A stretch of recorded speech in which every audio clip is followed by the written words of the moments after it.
Magandang araw mga kaibigan.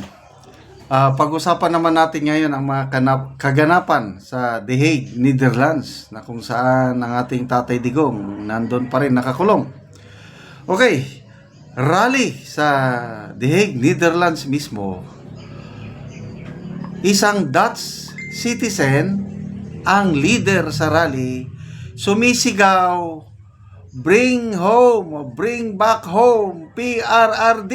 Grabe, nakakapanindig balahibong. Halos maiyak-iyak akong nanonood nung makita ko ito sa Facebook reel. Okay, so i-share ko sa inyo ha.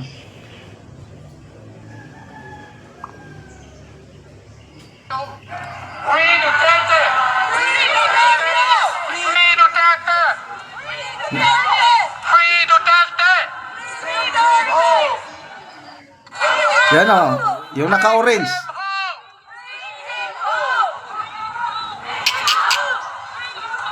The ICC has no jurisdiction in the Philippines, and they know it. The bankruptcy of their system should be now already shown. Free Duterte! Free Duterte! Free Duterte! Free Duterte! Free Duterte! Isa pa. Bring him home!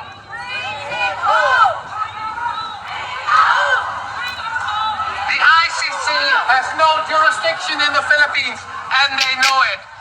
The bankruptcy of their system should be now already shown. Free Duterte! Free Duterte! Free Duterte! Free Duterte! Free Duterte! Grabe. Gana, magbasa lang tayo sa comments ha. Makapaiyak. Grabe, pagmamahal nila kay Tatay Digong natin. Ang pangalan niya, Sanders. Sabi ni Ruth Wells, "Thank you very much, Sander, for your kindest heart to raising your voice for the release of our President Rodrigo Roa Duterte." Pierdes Bianca, "I love you guys who supported PRRD of Philippines." Reese Parcon, "He deserve a treat of lumpia and adobo. Thanks, Sander." Sander ang pangalan niya. Pasalamatin siya. Dolor Molina, "Bring him home. Send him home. We love PRRD." Nanette Castillo, "Thank you very much for supporting and loving our very own former President Rodrigo Roa Duterte." Sander ang pangalan niya. Thank you all of you, especially to the leadership of Sander. Okay. May isa pang rally na napanood ko. Share ko ha. Doon pa rin sa Netherlands. Ito, marching going to ICC, The Hague, Netherlands. Mga Pilipino ito.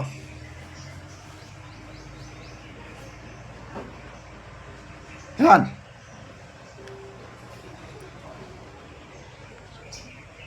Ba't na walang sound? Dali. Yan.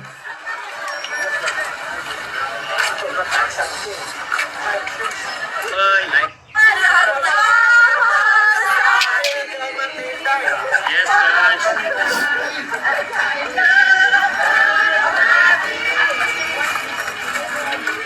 Thank you po.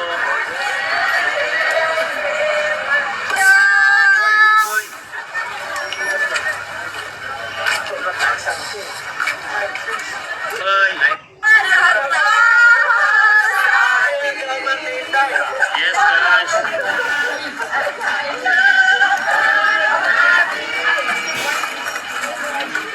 Thank you po.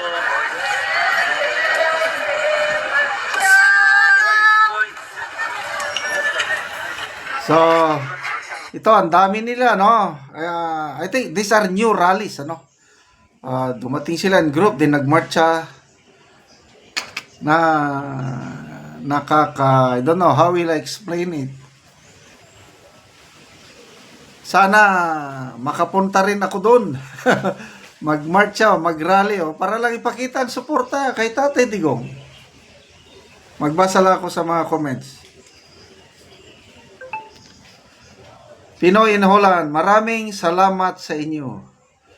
Yaratri Morcillo, salute sa mga solid Duterte fans and supporters.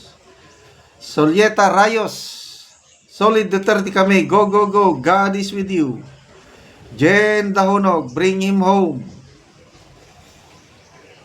Rafael Limhuko, thank you our dear kababayan and The Hague. Alot Paday, saludo ako sa inyong sakripisyo dyan mga OFWs.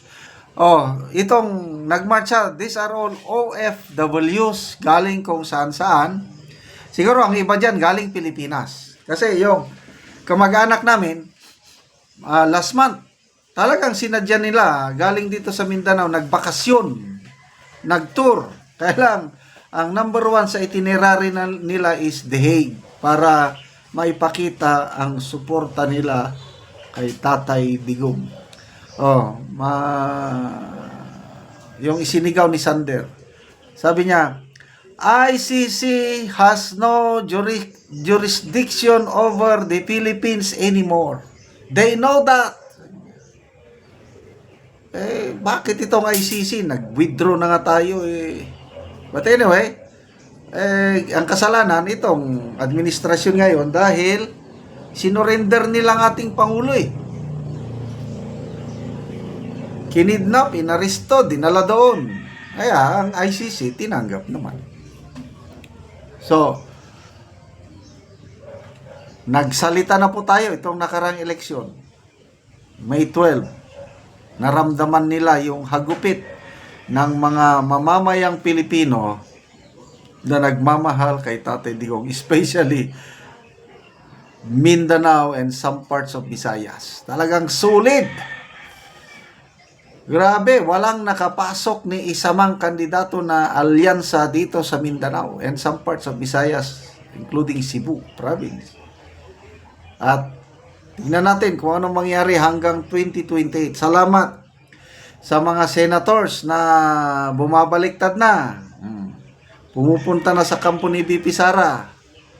Ang pasabog ni Marlica, ang kanyang puting ahas, Senator Lacson, Senator Pia, alyansang mito, nakipag-meet and greet kay BP Sara, nagpaliwanag sila na ayaw nila ng impeachment. Wow! That's good news dahil lalong lumiliwanag ang sikat ng araw sa impeachment ni BP Sara. Kaya gusto niya, tuloy ang trial, I want bloodbath. Oh, bakit ganon siya katapang? Kasi alam niya, dumadami yung mga senator na pabor sa kanya. So malulusutan niya ito. At konting hintay na lang natin, 2028, President Inday Sara, ayun na, makakauwi. I hope na hindi na abutin ng 2028, makakauwi na ang ating minamahal na Tatay Digong. Kaya salamat mga kaibigan sa inyong pagsubaybay sa ating channel. Nakakatulong kayo ng malaki sa tribong Talandig ng Bukidnon. Dahil ang sweldo natin sa channel nito is pantulong sa tribo. Mayroon tayong livelihood assistance sa kanila ngayon. Nagpapatanim tayo ng saging lakatan. Kung may itinanim, may aanihin. Panoorin nyo ang video na ito. Anak ko sa saging lakatan ni Manoy Boy. Og mo ni ang una niyang tanom nga saging lakatan. Og ako silang bisitahon. Mayong buntag Manoy. Buntag po. Oh. Pila ni kapunuan ang una nimong tanom Manoy? 20. 20 ni. Oh, 20. So mga dagko na gyud. Hapit na gyud mangunod. Nabuno ko putas ug amon yon kamo ni pagpabunga. O putas, ammonium dopos mo nang pampabunga. Amon ni pagpabunga. So kuan gyud mga dagko na gyud ug hapit na gyud ni mangunod ang saging ni Manoy. Putas complete ug ukos. Ang akong nabuno aron na dali siya mangunod. Oo. Oo. Sige na. Ikaduha na ako tanom. Muna ikaduha ni mo Manoy, so mga dagko na. Dagko na. Putas gyapon ang abunon ani ni Manoy. O ammonium dopos. Mga dagko na gyud ang saging ni Manoy. Mga dumalaga na gyud. Mga gana. Hapit lang po Pila ni tanang kapunuan Manoy? ani tanan, 170 tanan eh. 170. Oo. Hinlo kaayo. Hindi man kamayamanok kama. Og karon manang Manoy, unsa ang inyong istorya bahin sa padayon sa pagsuporta sa pag-abono og sa pagpananom? Salamat sa nagsuporta sa abono nga pagpadayon ang paghatag nila sa abono kaya aron ang among saging. Mga ayo ang pagtubo Mm. ug sa Ginoo pod. Oo, salamat kay Manoy.